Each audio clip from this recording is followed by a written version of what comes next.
Hello everyone, this is me, Dr. Salahuddin Shinwari, your physiology teacher. Guys, last class के अंदर हमने बात की थी अबाउट द जीआई हार्मोन्स कि कौन कौन से हार्मोन्स हमारे पास जीआई सिस्टम को कंट्रोल करते हैं, उनको फैसिलिटेट करते हैं, रेगुलराइज करते हैं. ठीक है, अब हमने जीआई सिस्टम की सिक्रीशंस के बारे में पढ़ा कि कौन कौन से एंजाइम इसमें प्रेजेंट होते हैं.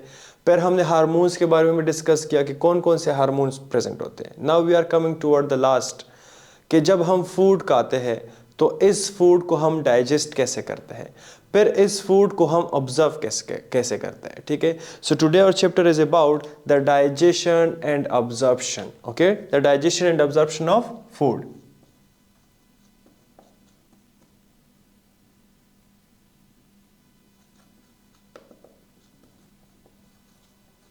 डाइजेशन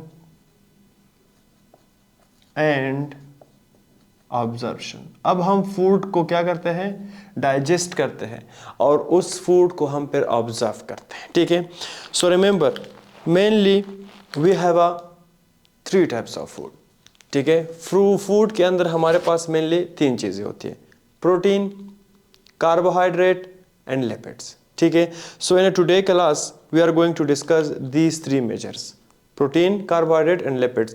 बट इनके साथ साथ जो इम्पोर्टेंट है, हम विटामिन की एब्जॉर्प्शन को भी डिस्कस करेंगे और साथ साथ में द वेरी इंपॉर्टेंट आयरन की एब्जॉर्प्शन के बारे में भी बात करेंगे. ठीक है, so we are going to start the first one which is about the digestion and absorption of carbohydrate. ठीक है, so number first is carbohydrate. देखते हैं कि कार्बोहाइड्रेट जो है हमारे पास ये कैसे डाइजेस्ट होता है और कैसे ऑब्जर्व होता है. क्लियर? अब याद रखें, I will start from the first. We eat food. हमने खाना खाया. ठीक है, अब याद रखें this food contains what? Contains carbohydrate. इसके अंदर क्या है? कार्बोहाइड्रेट है. ये कार्बोहाइड्रेट जो है, याद रखे, this carbohydrate is present in the form of a very complex molecule like starch. ये किस फॉर्म में होता है? कॉम्प्लेक्स मॉलिक्यूल, यानी ये हमारे पास होता है पॉलीसेकेराइड फॉर्म में, विच इज स्टार्च. ठीक है, अब ये स्टार्च जो है हमारे पास आया है कहाँ? मुंह में. अब जब हम माउथ में देखें, number first food enter through mouth. So अगर हम माउथ में देखें तो वहां पे हमारे पास क्या प्रेजेंट होता है? सलाइवा प्रेजेंट होता है. और इस सलाइवा में हमारे पास कार्बोहाइड्रेट को डाइजेस्ट करने के लिए सलाइवरी एमाइलेज होता है. Saliva contain what? Enzyme known as salivary amylase. ठीक है, this salivary amylase help to digest carbohydrate.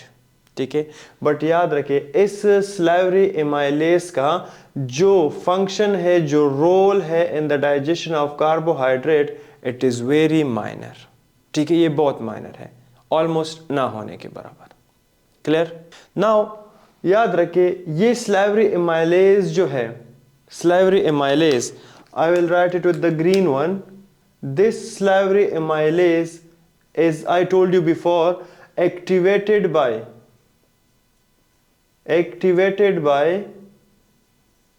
chloride ion, but it is deactivated by low pH यानी acidic pH. ठीक है, और याद रखिए वी कैन से कि इस सलाइवरी एमाइलेज का जो टोटल रोल है in the digestion of carbohydrate, it is 0.05% यानी ओनली 5%. ठीक है, नाउ याद रखे ये फूड जो है माउथ से आता है कहां पे गाइस? आता है स्टमक में. ये कहां आ गया? स्टमक में. अब याद रखे स्टमक में मैंने आपको बताया था इन द गैस्ट्रिक सिक्रीशन कि there is in a gastric secretion, ठीक है, there is no enzyme, there is no enzyme for carbohydrate digestion, carbohydrate digestion.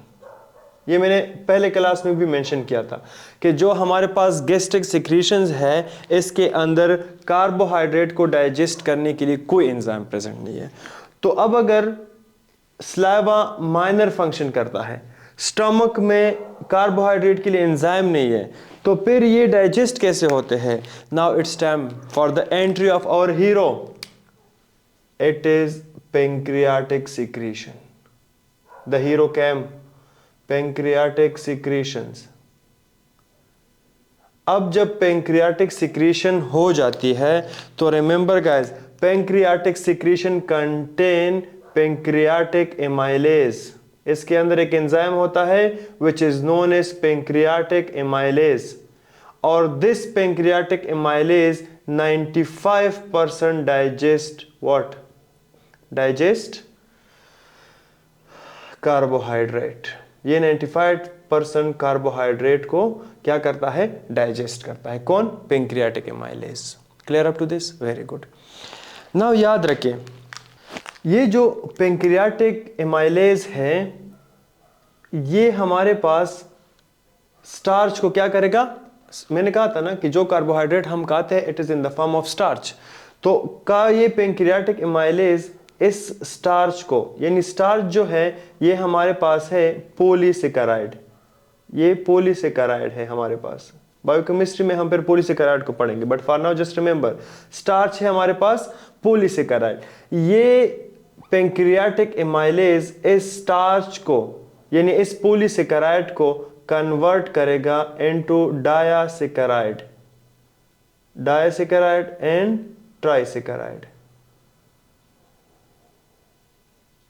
यानी इसने बहुत बड़े मॉलिक्यूल को छोटे छोटे हिस्सों में कन्वर्ट किया। ठीक है, इस पॉलीसेकेराइड को कन्वर्ट किया किसने? पेंक्रियाटिक एमाइलेज ने इनटू डाइसेकेराइड एंड ट्राइसेकेराइड। और ये जो इसने पॉलीसेकेराइड चेन को डिवाइड किया, it is on a location known as 1,4 alpha. इस लोकेशन पे ये पेंक्रियाटिक एमाइलेज काम करता है और इस लोकेशन पे इस पॉलीसेकेराइड को तोड़ता है into disaccharide and trisaccharide. Clear? Now remember guys, this disaccharide and trisaccharide will go from the stomach to small intestine. ये स्टमक से अब जाएगा कहां पे? देखिए स्टमक के अंदर पेंक्रियाटिक सिक्रीशन ने इसको क्या किया? डाइसेकेराइड ट्राइसेकेराइड में कन्वर्ट किया। अब ये जो फूड है, कार्बोहाइड्रेट कंटेनिंग फूड है, ये जाएगा हमारे पास इंटेस्टाइन में। कौन से इंटेस्टाइन में? स्मॉल इंटेस्टाइन में। अब याद रखें, स्मॉल इंटेस्टाइन के अंदर यहां पे हमारे पास कुछ एंजाइम होते हैं and these enzyme is known as brush border enzymes. Brush border enzymes. इन ब्रश बॉर्डर एंजाइम के अंदर हमारे पास एग्जाम्पल्स है guys, sucrase, lactase and isomaltase. These enzymes are known as brush border enzyme और ये प्रेजेंट होते हैं कहां पे? इंटेस्टाइन में। अब ये एंजाइम क्या काम करता है? वेरी सिंपल, ये डाइसेकेराइड ट्राइसेकेराइड जो हमारे पास आए हैं कहां पे? स्मॉल इंटेस्टाइन में। ये इन डाइसेकेराइड ट्राइसेकेराइड को कन्वर्ट करता है into a very simpler unit of carbohydrate which is monosaccharide, which is monosaccharide। और ये जो हमारे पास ब्रश बॉर्डर एंजाइम है ये जिस लोकेशन पे काम करते हैं इट इज 1,6 अल्फा लोकेशन। ठीक है, ये लोकेशन इंपॉर्टेंट है, कभी कभी एमसीक्यूज में रिपीट होते हैं। ठीक है, so again I am repeating, हमने फूड लिया था which is a carbohydrate containing food, और ये फूड में हमारे पास जो कार्बोहाइड्रेट था it is in the form of polysaccharide which is starch. ये पॉलीसेकेराइड हमारे पास पहले जाता है माउथ में, वहाँ पे स्लाइवा का इस पे बहुत माइनर इफेक्ट होता है। उसके बाद ये फूड जाता है स्टमक में, स्टमक में कोई गैस्ट्रिक एंजाइम इसके लिए मौजूद नहीं है, ठीक है। इस पे काम कौन करता है? पेंक्रियाटिक एंजाइम करता है, जिसमें हमारे पास पेंक्रियाटिक एमाइलेज है। ये पेंक्रियाटिक एमाइलेज 1,4 अल्फा लोकेशन पे काम करके इस पॉलीसेकेराइड को कन्वर्ट करता है डाइसेकेराइड एंड ट्राइसेकेराइड में। ये डाइसेकेराइड एंड ट्राइसेकेराइड जाते हैं हमारे पास इंटेस्टाइन में। इंटेस्टाइन में वहाँ पे ब्रश बॉर्डर एंजाइम्स है which are sucrase, lactase, isomaltase. ये हमारे पास डाइसेकेराइड को कन्वर्ट करते हैं मोनोसेकेराइड में, और ये मोनोसेकेराइड को जब कन्वर्ट करते हैं ये कौन से लोकेशन पे काम करते हैं? 1,6 अल्फा लोकेशन पे काम करते हैं। अब ये जो लोकेशन है ये सिर्फ याद रखें, जब हम इंशाल्लाह बायोकेमिस्ट्री पढ़ेंगे फिर उसमें हम इस पे डिटेल से बात करेंगे कि ये लोकेशन इसको 1,4 अल्फा क्यों कहते हैं, 1,6 अल्फा क्यों कहते हैं। Clear up to this? Now remember guys, monosaccharide बन गए, monosaccharide like glucose and fructose, these are monosaccharide. अब हमने क्या किया? हमने कार्बोहाइड्रेट को डाइजेस्ट तो कर लिया, अब हमने इसको क्या करना है? ऑब्जर्व करना है, ठीक है। इसकी अब ऑब्जर्प्शन करनी है, ठीक है। So let me draw diagram for you guys. Absorption, ठीक है, कार्बोहाइड्रेट की ऑब्जर्प्शन देखें। For example this is a cell,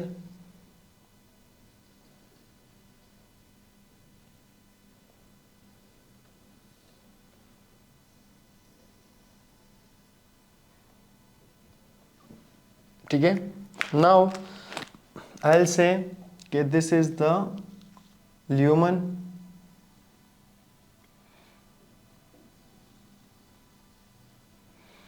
and here I will draw the blood vessel.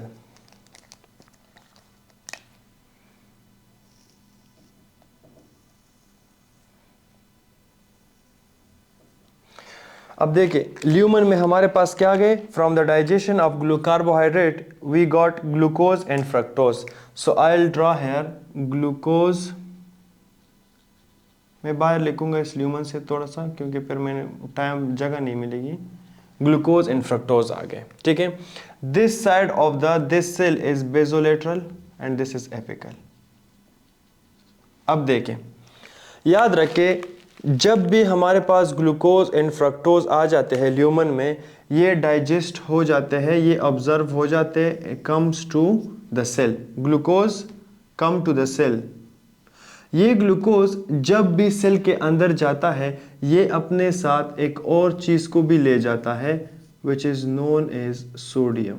ये सोडियम को भी अपने साथ लेके जाता है। अब याद रखिए ग्लूकोज चला गया अपने सोडियम को साथ लेकर कहाँ पे? सेल के अंदर, ऑब्जर्व हो गया फ्रॉम द ल्यूमन, ठीक है।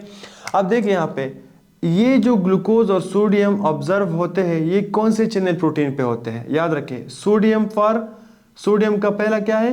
एस, ग्लूकोज का जी, दोनों लिंक है एल, ट्रांसपोर्ट किया SGLT, ठीक है। So these both glucose and sodium is absorb through a channel protein known as SGLT transport, ठीक है, SGLT ट्रांसपोर्ट के थ्रू। और ये कौन सा होता है? It is SGLT1, okay. So glucose is reabsorbed from the lumen through SGLT1 transporter, ठीक है। अब याद रखें जब भी हमारे पास ग्लूकोज आ जाता है कहाँ पे? Inside the cell, plus sodium भी आ गया, ये ग्लूकोज हमारे पास डायरेक्टली जाता है, ऑब्जर्व होता है इनटू द ब्लड। और ये जब ऑब्जर्व होता है it is also helps with the channel protein and this channel protein is known as GLUT5। ये GLUT5 के थ्रू क्या हो जाता है? ऑब्जर्व हो जाता है into the blood, okay. Now guys remember fructose, this fructose is also get observed, ठीक है। ये फ्रक्टोज भी हमारे पास क्या हो जाता है? ऑब्जर्व हो जाता है। और ये जो ऑब्जर्व होता है it is through a special type of channel protein known as GLUT5। याद रखिए, सॉरी गाइज यहाँ पे मिस्टेक है, इट इज GLUT2। ठीक है, ग्लूकोज जो है हमारे पास ये ब्लड में रीअब्जॉर्ब होता है विद द GLUT2 ट्रांसपोर्टर, और जो फ्रक्टोज है ये ल्यूमन से रीअब्जॉर्ब होता है into the cell with the GLUT5। ठीक है, अब फ्रक्टोज आ गया हमारे पास, ये फ्रक्टोज भी जो है हमारे पास डायरेक्टली जाता है into the blood with the help of a channel protein known as GLUT2। Clear हो गया? अब देखिए, सिंपल सी बात है, very simple, repeat, I am going to repeat it. Firstly हमने कार्बोहाइड्रेट का क्या किया? डाइजेशन किया। जब ये डाइजेशन का मतलब है convert into a smaller particle, तो जब हमने कार्बोहाइड्रेट की क्या की? डाइजेशन की, तो एंड प्रोडक्ट हमें मिले monosaccharide which is glucose and fructose.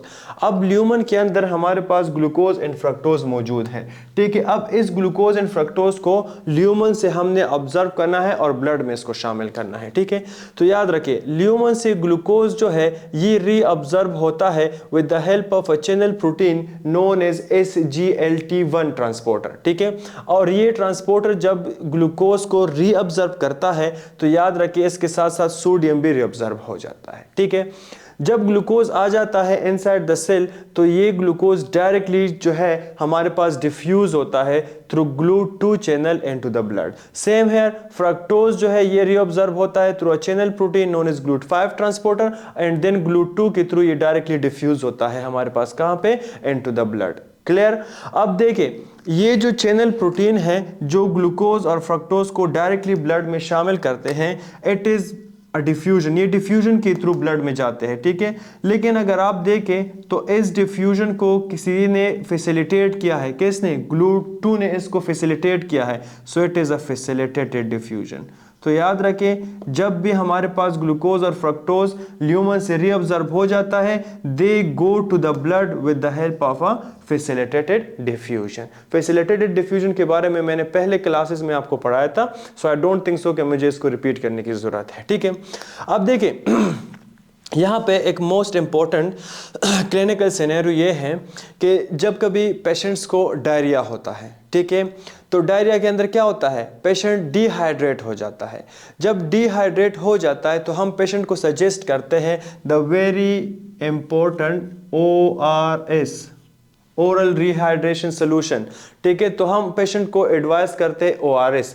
अब ये ORS कैसे काम करता है? याद रखें, ये ORS जो है इसके अंदर हमारे पास क्या होता है? इंक्रीज लेवल ऑफ ग्लूकोज होता है।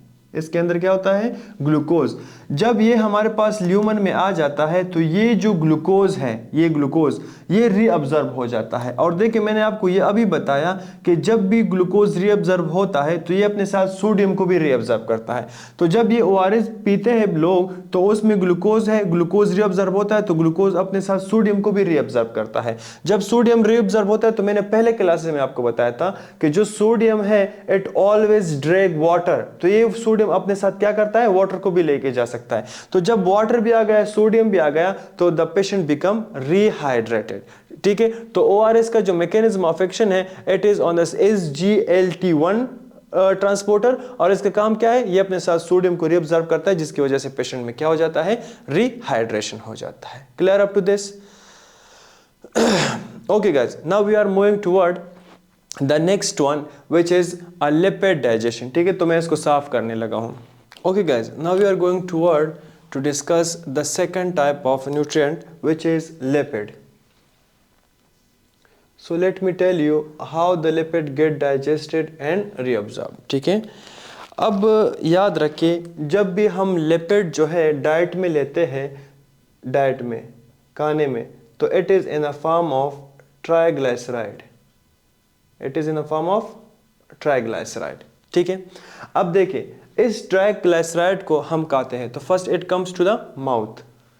So let me tell you कि in mouth what happen to this triglyceride. ठीक है, in mouth we have again, remember we have a saliva. ठीक है, and this saliva contain salivary lipase, या it is known as lingual lipase.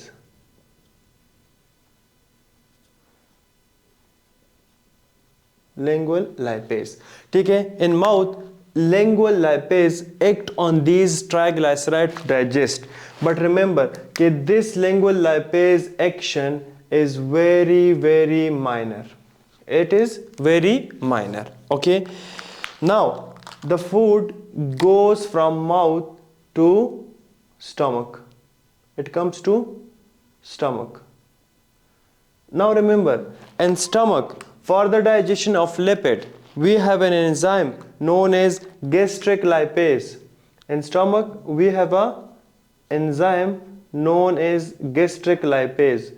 This gastric lipase works on these triglyceride to digest. ये क्या करते हैं? इस triglyceride को digest करने के लिए इसके ऊपर काम करते हैं. बट याद रखें, works on triglyceride. But again remember कि these gastric lipase is very insufficient for the digestion of triglyceride. So I'll again mention कि the gastric lipase action on triglyceride is very minor.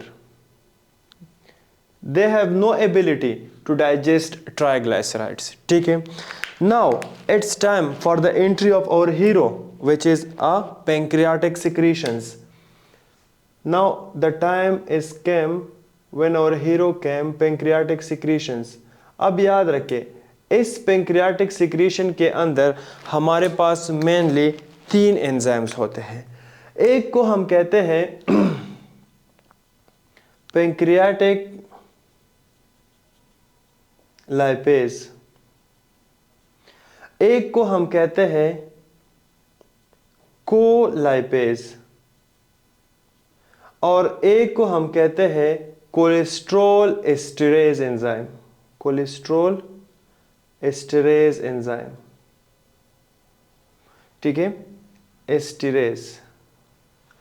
अब ये जो 3 enzymes है ये mainly काम करते हैं किस पे? ट्राइग्लिसराइड. अब ये देखो, ट्राइग्लिसराइड जो है for example they are strong. जो हमारा लिंगुअल लैपेज है वो भी कमजोर है, इसको डाइजेस्ट नहीं कर सकते. गैस्ट्रिक लैपेज अपनी इसके ऊपर कोशिश करते हैं बट वो भी इसको डाइजेस्ट नहीं कर सकते. अब पेंक्रियाटिक सिक्रीशंस जब आते हैं तो इसके अंदर हमारे पास क्या होते हैं? पेंक्रियाटिक लैपेज, कोलैपेज एंड कोलेस्ट्रॉल एस्टरेज होते हैं. अब ये तीनों जो है इस ट्राइग्लिसराइड के ऊपर काम करते हैं और इसको क्या करते हैं? डाइजेस्ट करते हैं. जब ये 3 इस ट्राइग्लिसराइड के ऊपर काम करते हैं, ट्राइग्लिसराइड, तो ये क्या काम करते हैं? ये इस ट्राइग्लिसराइड को कन्वर्ट करते हैं नंबर 1 फ्री फैटी एसिड्स में. दूसरा, इसको कन्वर्ट करते हैं इनटू कोलेस्ट्रॉल. और तीसरा, इसको कन्वर्ट करते हैं फैट सॉल्युबल विटामिन्स. ठीक है, फैट सॉल्युबल विटामिन्स में. अब देखें, ये फैट सॉल्युबल विटामिन्स जो है it is vitamin A, D, E and K. ठीक है, so these are fat soluble vitamin. अब इस टाइम में जब ये 3 एंजाइम्स इस ट्राइग्लिसराइड को कन्वर्ट करता है in these 3 products, free fatty acid, cholesterol and fat soluble vitamin, इस दौरान हमारे पास आ जाता है the second one which is bile, the villain. Bile आ जाता है और बाइल जो है इन तीनों को कंबाइन करके with the water, with the combination of water और इन चीजों को कंबाइन करके इनसे एक स्ट्रक्चर बनाता है विच इज नोन एज मेसिली. ये स्ट्रक्चर बनाता है क्या? मेसिली. अब फैट या लिपिड डाइजेशन से हमारे पास एक स्ट्रक्चर बन गया विच इज नोन एज मेसिली. अब याद रखें, ये मेसिली जो है जब भी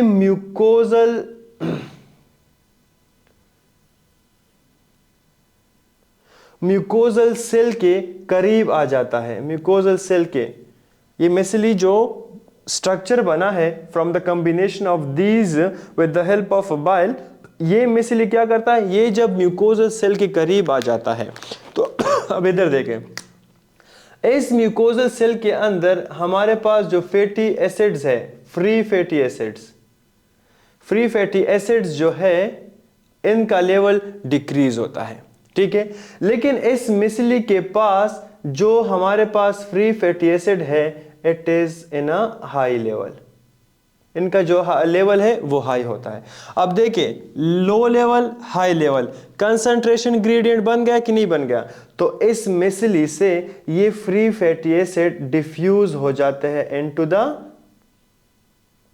म्यूकोजल सेल। मिसली से क्या हो गया? फ्री फैटी एसिड डिफ्यूज हो गए। Clear up to this? Very good.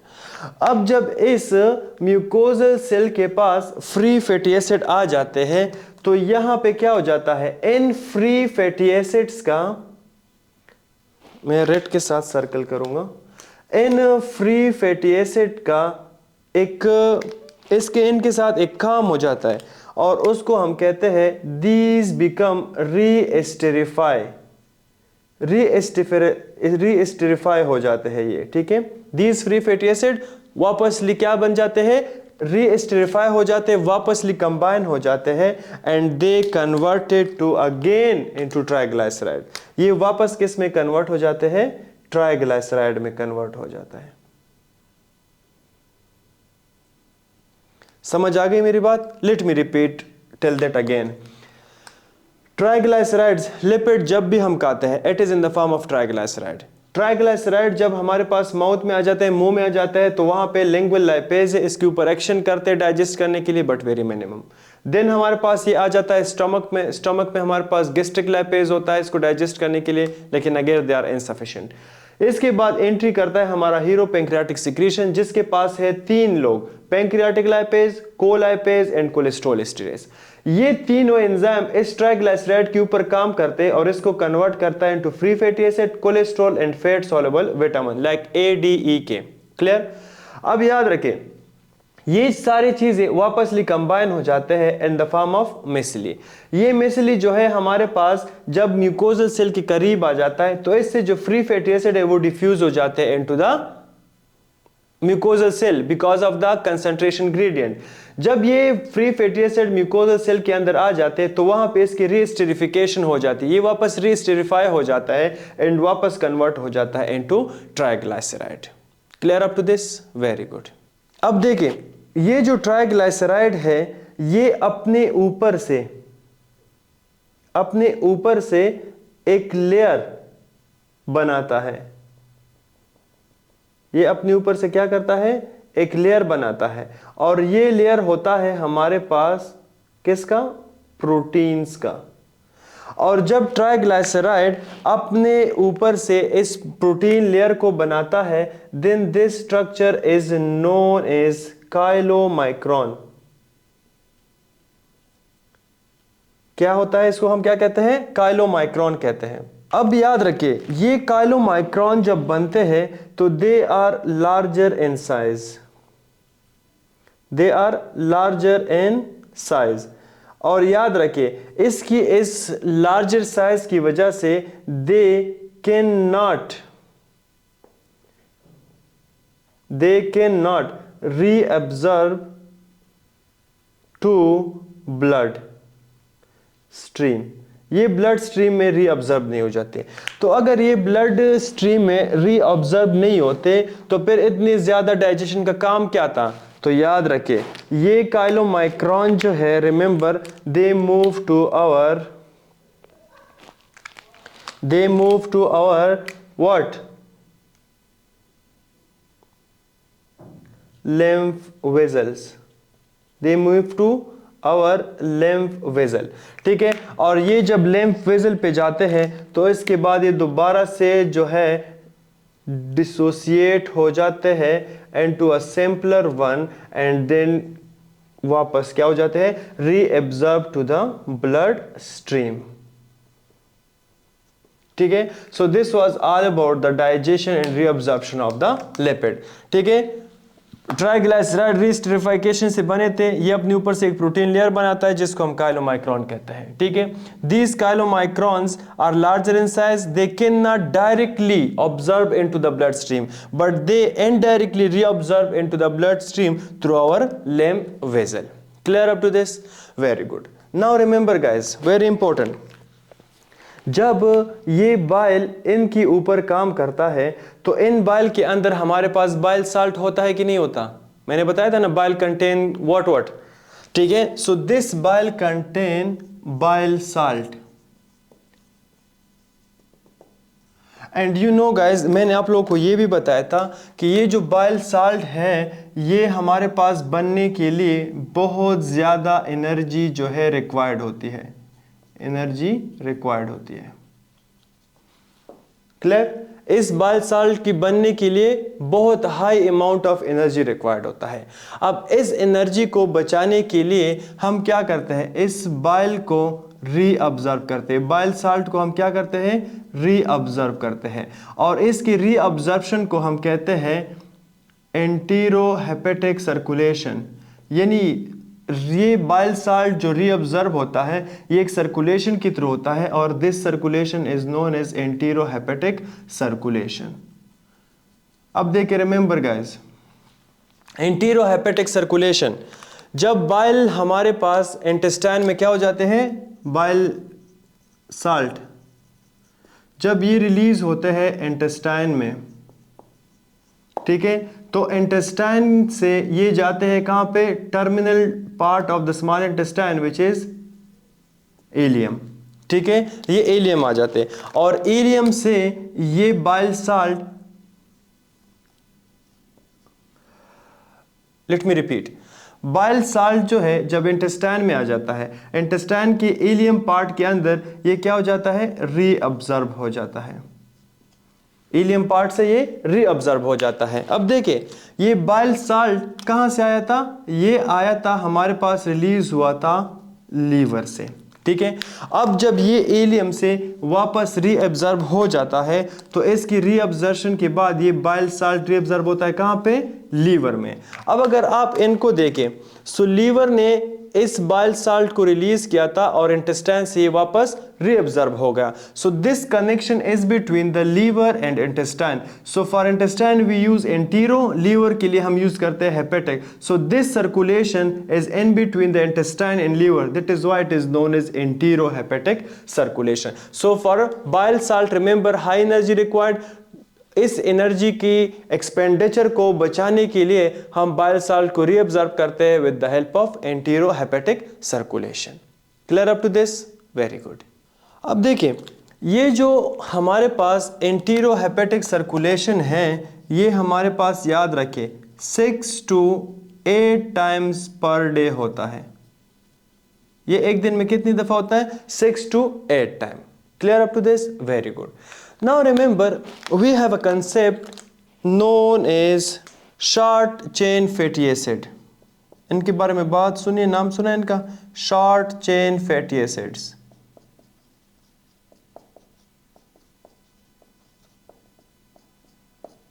ये कंसेप्ट है शॉर्ट चेन फैटी एसिड।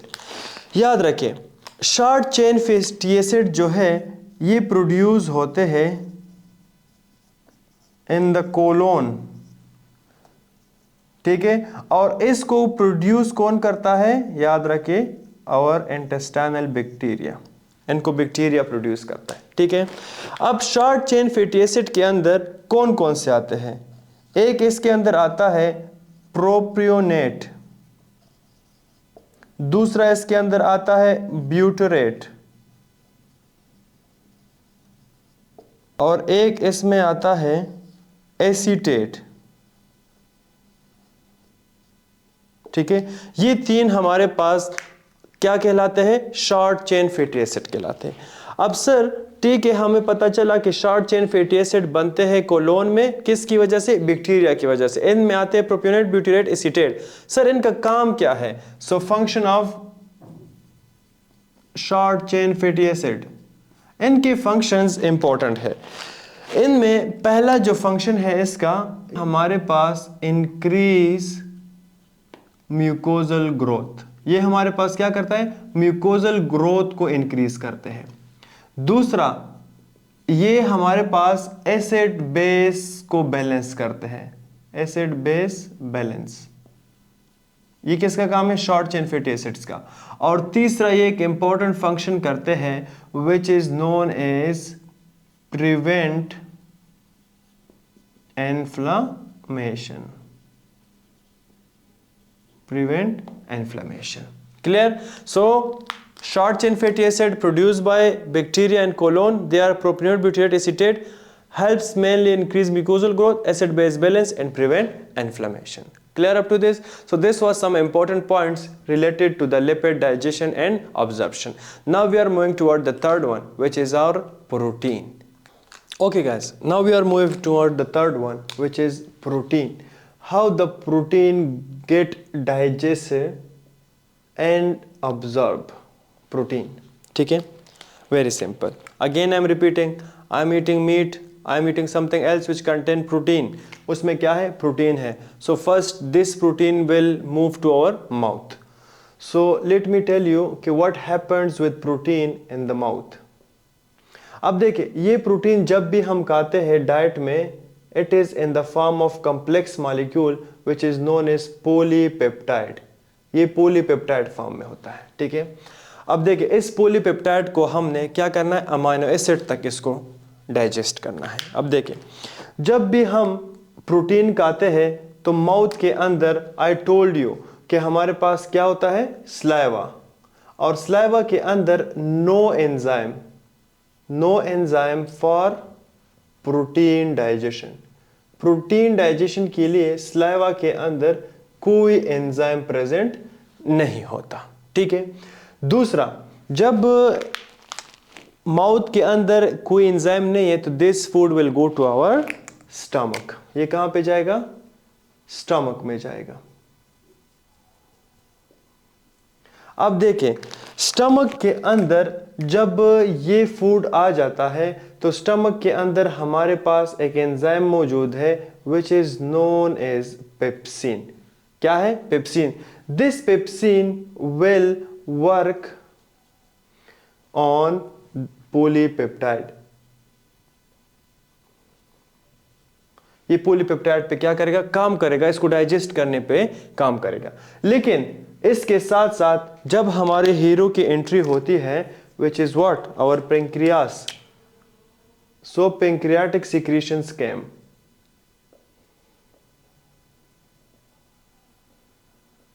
जब pancreatic secretion आ जाते हैं, so remember these pancreatic secretion contains 3 enzyme.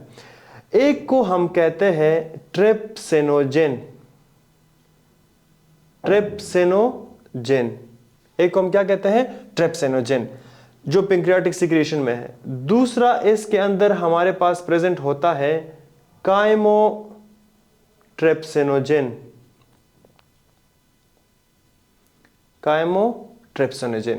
तीसरा, इसके अंदर होता है हमारे पास प्रोकार्बोक्सी पेप्टाइडेज. ये 3 एंजाइम हमारे पास प्रेजेंट होते हैं. कहां पे? पैंक्रियाटिक सिक्रीशन में. लेकिन याद रखें, ये तीनों जो है हमारे पास they are in the inactive form. ये इनएक्टिव फॉर्म में होते हैं, यानी इमैच्योर फॉर्म में होते हैं. ठीक है? और इनके इस इमैच्योर फॉर्म की वजह से हम इनको कहते हैं जाइमोजेंस. मैंने बताया था पहले भी, इनको क्या कहते हैं? जाइमोजेन कहते हैं. अब अगर ये हम चाहते हैं कि ये पैंक्रियाटिक सिक्रीशन इस पॉलीपेप्टाइड के ऊपर क्या करे? काम करे, तो हमने इन तीनों को, यानी इन जाइमोजेन को हमने एक्टिवेट करना है. इन इनएक्टिव फॉर्म को हमने क्या करना है? एक्टिवेट करना है. So let me take the first one, trypsinogen. इसको हम एक्टिवेट कैसे करेंगे? दिस ट्रिप्सिनोजेन जो है इसके ऊपर एक एंजाइम काम करेगा, and this enzyme is known as enterokinase. इस एंजाइम का नाम क्या है? एंटीरोकाइनेज. ये एंटीरोकाइनेज जो है इस ट्रिप्सिनोजेन को कन्वर्ट करेगा इनटू ट्रिप्सिन. ट्रिप्सिन तो एक्टिवेट हो गया. ठीक है? अब ये ट्रिप्सिन क्या करेगा? ये ट्रिप्सिन जो है, ट्रिप्सिन ये हमारे पास एक्टिवेट करेगा ये ट्रिप्सिन एक्टिवेट करेगा किसको? शाबाश, ये एक्टिवेट करेगा बाकी दो को, which is a chymotrypsinogen and pre carboxy peptidase. Activate काइमोट्रिप्सिनोजेन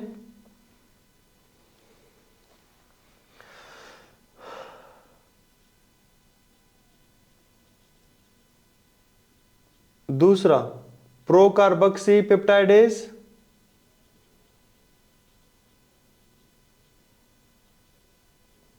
and to chymotrypsinogen का जो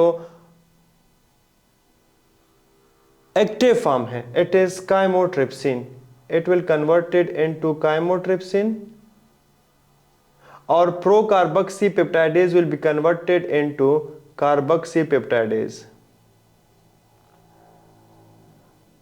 It will be converted into carboxypeptidase। अब देखिए हमारे पास इस पॉलीपेप्टाइड को डाइजेस्ट करने के लिए 4 एंजाइम हो गए। एक हो गया पेप्सिन, एक हो गया ट्रिप्सिन, एक हो गया काइमोट्रिप्सिन और एक हो गया carboxypeptidase.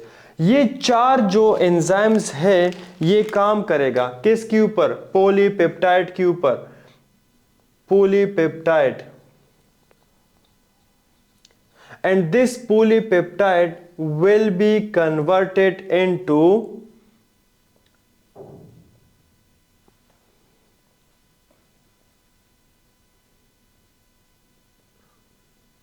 diapeptide. Polypeptide will be converted into diapeptide with the help of what? These 4: pepsin, trypsin, chymotrypsin and carboxypeptidase.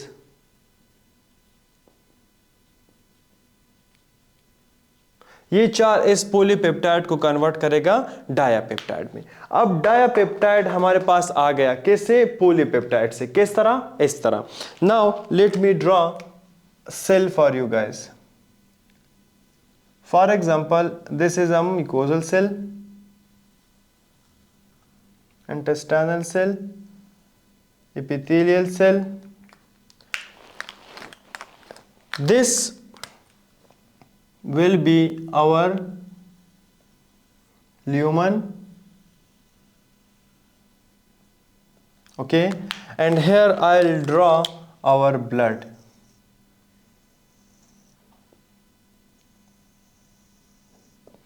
अब ल्यूमन के अंदर हमारे पास आया है dipeptide from the digestion, so here I will write dipeptide in the lumen. अब इस डायापेप्टाइड को मैंने रीअब्जॉर्ब करना है इनटू द ब्लड, ठीक है। अब देखें ये डायापेप्टाइड जो है ये हमारे पास एंटर होता है, रीअब्जॉर्ब होता है with the help of a channel protein which is known as PEP-T, which is known as PEP-T transporter।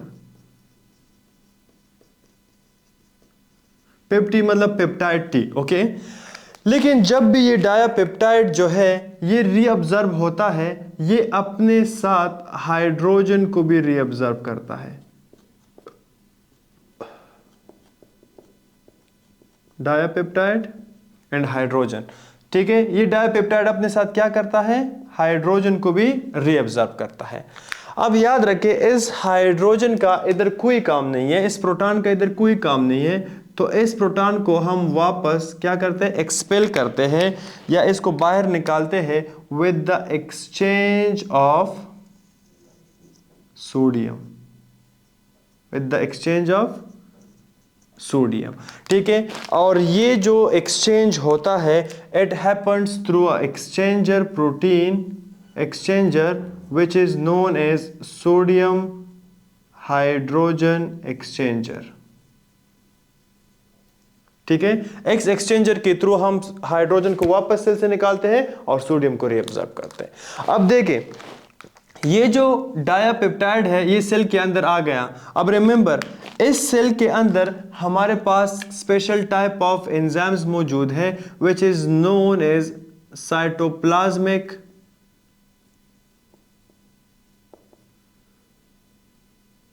पेप्टिडेजेस, ठीक है, also known as proteases, cytoplasmic proteases. और इनका काम क्या होता है? इनका काम होता है कि इस डायापेप्टाइड को कन्वर्ट करे इनटू अमाइनो एसिड। बात समझ में आई? पॉलीपेप्टाइड हमने कहा था, 4 एंजाइम्स ने इसके ऊपर काम किया और कन्वर्ट किया कहां पे? डायापेप्टाइड में। अब डायापेप्टाइड जो है पेप्टी के थ्रू सेल में रीअब्जॉर्ब हो गया। अब इस डायापेप्टाइड को साइटोप्लाज्मिक प्रोटीएसेस या पेप्टाइडेजेस ने क्या किया? अमाइनो एसिड में कन्वर्ट किया। अब जब अमाइनो एसिड में ये कन्वर्ट हो जाते हैं, so it reabsorb to the blood stream.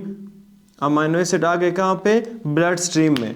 और ये जब आते हैं तो it happens with a special channel protein, और this channel protein is very simple. This channel protein is present in a basolateral region. So this channel protein is known as basolateral amino acid transporter. इसको हम क्या कहते हैं? Basolateral amino acid transporter. So proteins in a polypeptide form now reabsorb to the blood in the form of amino acids. So this was all about the digestion and reabsorption of protein. Clear up to this? Very good. Now we are moving toward the next one, which is vitamins, digestion and reabsorption of vitamins. इनको मैं साफ करने लगा हूँ. Okay guys, we are going to discuss the absorption of vitamins.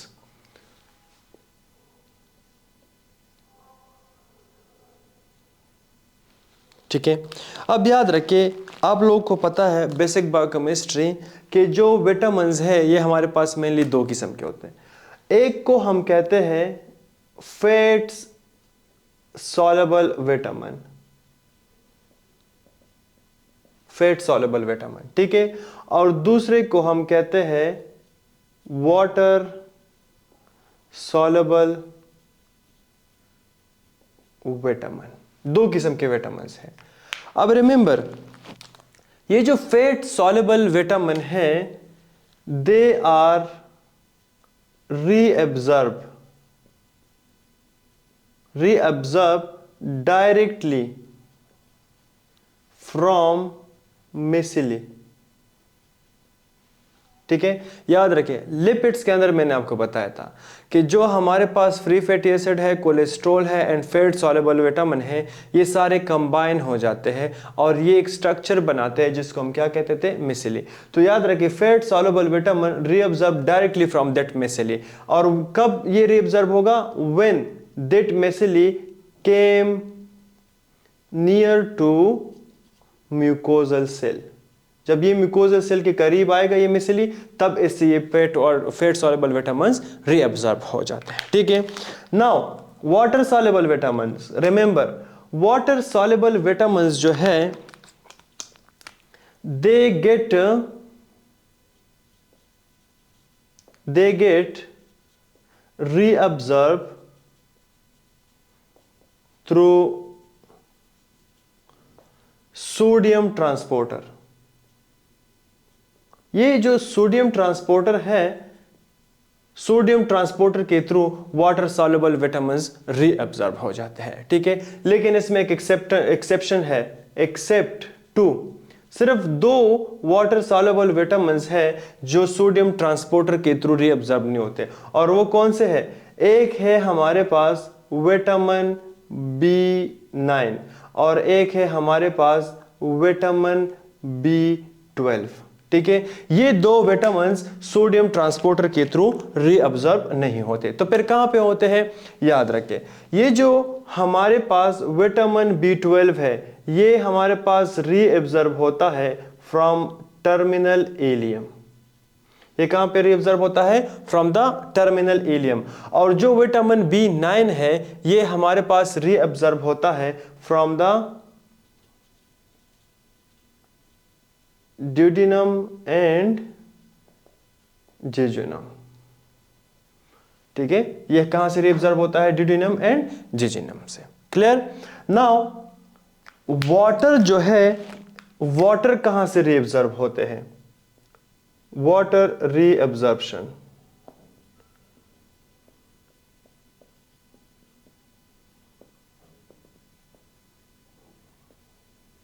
अब देखिए water reabsorption के बारे में मैंने आपको बताया था कि जो हमारे पास टोटल जीआई सिक्रीशंस है, टोटल जीआई सिक्रीशंस जो है वो कितने हैं पर डे हमारे पास है 9 लीटर्स पर डे, बताया था ना, याद आया?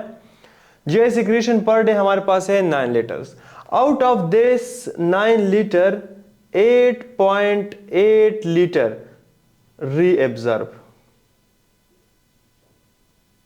रीअब्जॉर्ब्ड बैक। 8.8 लीटर क्या होता है? वापस रीअब्जॉर्ब हो जाता है। और जो हमारे पास 200 ml रिमेनिंग है वो हमारे पास क्या होते हैं? एक्सक्रीट होते हैं। ठीक है, so water reabsorption is because of reabsorption per day which is 8.8 litre. याद रखें इसके बारे में इंपॉर्टेंट पॉइंट जो है वो ये है कि मैक्सिमम वाटर रीअब्जॉर्प्शन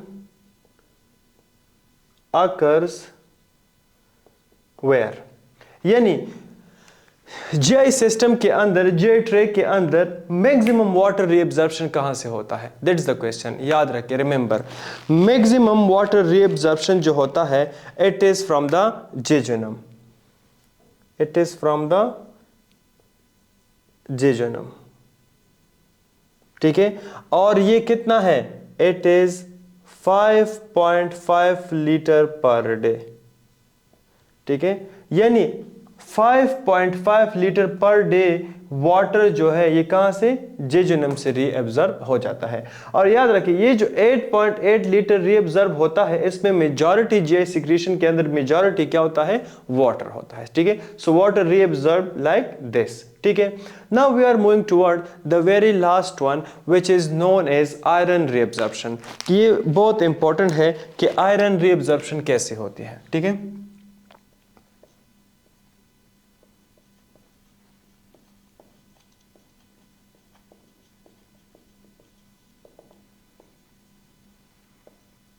ओके याद रखिए आयरन जब भी हम फूड में लेते हैं so it is in a form of, in diet जब भी हम डाइट में आयरन लेते हैं it is in a form of ferric which is Fe+3।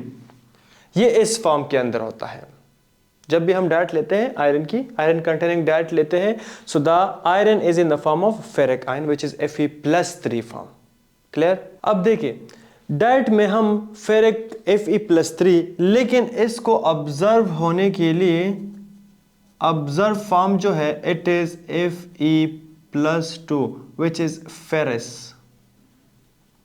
ठीक है, अब देखिए सिंपल सी बात है, जब हम खुराक खाते हैं इसमें आयरन होता है, ये आयरन Fe+3 फॉर्म में होता है, लेकिन अगर हम चाहते हैं कि इसको क्या करें? ऑब्जर्व करें, ब्लड में शामिल करें, तो इसको Fe+2 में होना चाहिए। ठीक है, अब देखिए इसका मैकेनिज्म क्या है। Let me draw one cell.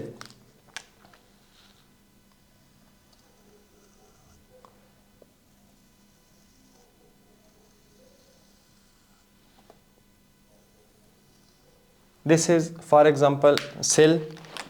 Here I will draw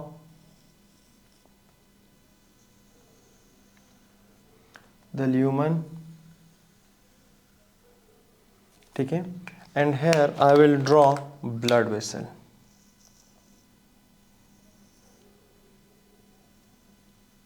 अब देखिए हमने खाना खाया और खाने में आयरन आया, ये आयरन हमारे पास होगा Fe+3 में। ठीक है, खाना खाया, खाने में आयरन था, आयरन किस फॉर्म में था? Fe+3 यानी फेरिक फॉर्म में था, फेरिक Fe+3। अब हमने इसको क्या करना है? इस फेरिक को ट्रांसपोर्ट करना है इनटू द ब्लड, ऑब्जर्व करना है। तो हमने क्या करना है? इस Fe+3 को पहले कन्वर्ट करना है Fe+2 में, क्योंकि मैंने यहाँ पे लिखा है कि ऑब्जर्व किस फॉर्म में होता है? Fe+2 में। तो याद रखिए ये Fe+3, इनको मैं ज़रा नीचे लिखता हूँ क्योंकि ऊपर मैंने और चीज़ें लिखनी है। Fe+3, ये Fe+3 हमारे पास कन्वर्ट हो जाता है टू Fe+2, और इसको ये कन्वर्ट कौन करता है? याद रखें इसको कन्वर्ट करना एक एंजाइम का काम है which is known as ferric reductase. ठीक है, so it is get converted through ferric reductase. Clear हो गया। अब Fe+2 में ये कन्वर्ट हो गया, तो this Fe+2 will move to the cell. It will get reabsorbed through a channel protein known as DMT1. ठीक है, अगेन फेरिक फॉर्म है, इसको हमने फेरिक रिडक्टेज के थ्रू Fe+2 यानी फेरस में कन्वर्ट किया। ये ferrous will get reabsorbed with the help of a DMT1 receptor, sorry receptor not, it is transporter. Fe+2 आ गया, रीअब्सॉर्ब हो गया। अब क्वेश्चन ये है कि ये Fe+3 यानी फेरिक फॉर्म में क्यों रीअब्सॉर्ब नहीं होता। सो रिमेंबर, ये जो ट्रांसपोर्टर है जो आयरन को रीअब्सॉर्ब करता है, इट इज DMT1। DMT1 का मतलब क्या है, डायावेलेंट मेटल ट्रांसपोर्टर 1। यानी ये जो ट्रांसपोर्टर है ये सिर्फ और सिर्फ डाईवेलेंट मेटल को रीअब्सॉर्ब करता है, ट्रायावेलेंट को नहीं कर सकता। इसलिए फेरिक आयन तो ट्रायावेलेंट है, इसलिए इसके थ्रू रीअब्सॉर्ब नहीं होता। तो हम पहले इसको डाईवेलेंट बनाएंगे, फिर ये रीअब्सॉर्ब होगा। अब देखिए Fe+2 में आया, रीअब्सॉर्ब हो गया। रिमेंबर, जब ये Fe+2 में आ जाता है तो it get converted to Fe+3 again, ये Fe+3 में कन्वर्ट हो जाता है। नेक्स्ट हमारे पास हीम आ जाता है, और हीम से भी हमारे पास आयरन जो है ये रीअब्सॉर्ब हो जाता है इन अ फॉर्म ऑफ फेरस। और ये हमारे पास किसके थ्रू, कौन से ट्रांसपोर्टर के थ्रू रीअब्सॉर्ब होता है, it is through a HMC heme, sorry HCP heme carrying proteins. अब देखिए ये Fe+2 जो हीम से आया है ये भी हमारे पास कन्वर्ट हो जाता है इनटू Fe+3। अब ये Fe+3 जो है ये स्टोर हो जाता है, store in the mucosal cell, store in the form of ferritin. ये सेल के अंदर फेरेटिन फॉर्म में क्या हो जाता है, स्टोर हो जाता है। जब स्टोरेज के बाद एक्स्ट्रा आयरन बच जाता है, ठीक है, दिस आयरन विच, जो इस आयरन के लिए सेल के अंदर स्टोर के लिए जगह नहीं है, बस स्टोर जो जितना करना था वो हो गया है, अब ये रिमेनिंग है, तो ये Fe+2 हमारे पास ट्रांसपोर्ट हो जाता है आउट। Fe+2 ये बाहर आ जाता है, और ये हमारे पास बाहर आ जाता है with the help of a transporter known as फेरोपोर्टीन।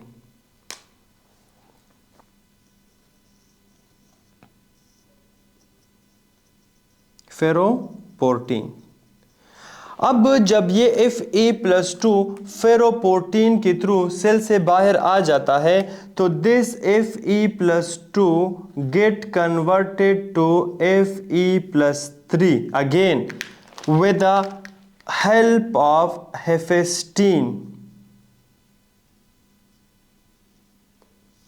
ये हेफेस्टीन के through this ferrous ion get converted into ferric ion, और जब ये फेरिक आयन ब्लड में आ जाता है it goes to, it transported with the help of transferrin. Clear up to this? Very simple, again I am repeating. जब iron को हम खाने में खाते हैं it is in the form of ferric. Absorb form कौन सा है, Fe+2। जब हमारे पास Fe+3 में आ जाता है ल्यूमन में, so it get converted into ferric form with the ferrous form with the help of ferric reductase. This ferrous form is reabsorbed to the cell with the help of DMT1 transporter. इसी तरह haem से भी हमारे पास HCP transporter के through iron in the ferrous form reabsorb हो जाता है। ये हमारे पास कन्वर्ट हो जाते हैं Fe+3 में और स्टोर हो जाते हैं in the mucosal cell in the form of ferritin. जब कुछ बच जाए एक्स्ट्रा, वो हमारे पास फेरोपोर्टिन के थ्रू बाहर आ जाते हैं और बाहर ये फेरस फॉर्म कन्वर्ट हो जाता है into ferric with the help of hephaestin, और फिर ये फेरिक फॉर्म ट्रांसफेरिन के थ्रू क्या हो जाता है, रीअब्जॉर्ब हो जाता है। Clear up to this? Now remember, जब कभी भी हमारे पास ये आयरन रीअब्जॉर्ब होता है, इसको रेगुलराइज करना, इसको मेंटेन रखना, ये हमारे पास एक स्पेशल टाइप ऑफ एजेंट का काम है, and that agent is known as hepcidin. This agent to regularise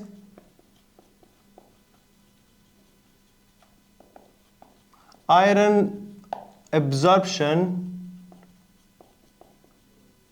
कौन करता है? हेप्सिडीन करता है, हेप्सिडीन। ठीक है, अब ये हेप्सिडीन क्या करता है असल में? जब भी हमारे पास बॉडी के अंदर आयरन का लेवल इंक्रीज हो जाता है, ठीक है, आयरन का लेवल इंक्रीज हो जाता है, तो ये हेप्सिडीन आयरन के लेवल को क्या करता है? डिक्रीज करता है। ये आयरन के लेवल को मेनली क्या करता है? डिक्रीज करता है। कैसे डिक्रीज करता है? ये हेप्सिडीन इस फेरोपोर्टीन को बंद करता है, डिस्ट्रॉय करता है। जब फेरोपोर्टीन डिस्ट्रॉय हो जाता है तो इस दौरान जितना भी आयरन है वो फेरेटिन फॉर्म में तो स्टोर होगा, लेकिन जो एक्स्ट्रा आयरन था जो बाहर जा रहा था वो भी इस सेल के अंदर क्या होगा? स्टोर होना शुरू हो जाएगा। ठीक है, और फिर एक टाइम आएगा कि ये जो सेल है, सेल ये कंप्लीटली हमारे पास आयरन से भर जाएगा। जब ये हमारे पास कंप्लीटली आयरन से भर जाए तो इस सेल का क्या हो जाता है? शेड ऑफ हो जाता है। ये सेल शेड ऑफ हो जाता है, और जब ये शेड ऑफ हो जाता है तो it is releases in a form of faeces. तो एक्स्ट्रा जो आयरन है ये हमारे पास बॉडी में रीअब्जॉर्ब नहीं होता। इसी तरह ये म्यूकोजल सेल को शेड ऑफ करते हैं और फीसेस में रिलीज कर देते हैं। कौन? हेप्सिडीन। अब देखिए, अगर इनकेस इस हेप्सिडीन के अंदर क्या हो जाए? म्यूटेशन हो जाए, तो फिर ये हेप्सिडीन इस फेरोपोर्टीन को ब्लॉक नहीं कर पाएगा।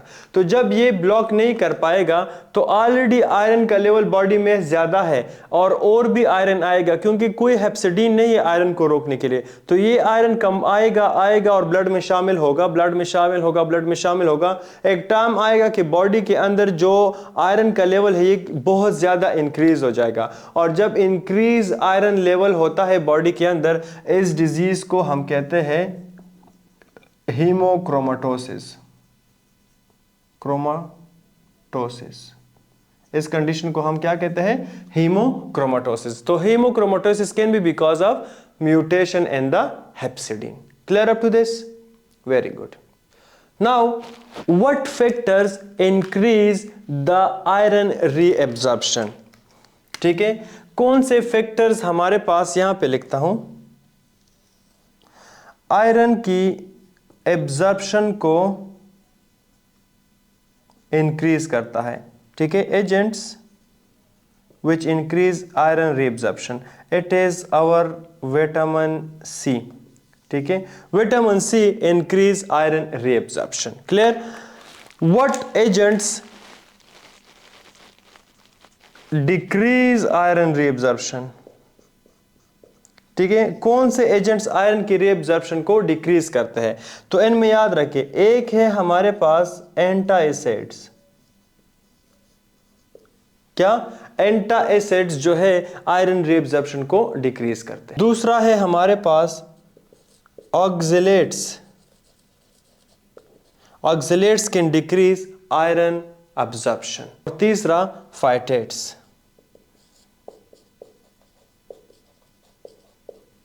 Phytates can decrease iron reabsorption. Clear up to this? Okay guys, if you have any question, please put your question in the comment section. We will answer you. See you in the next chapter. तब तक के लिए अल्लाह हाफिज़.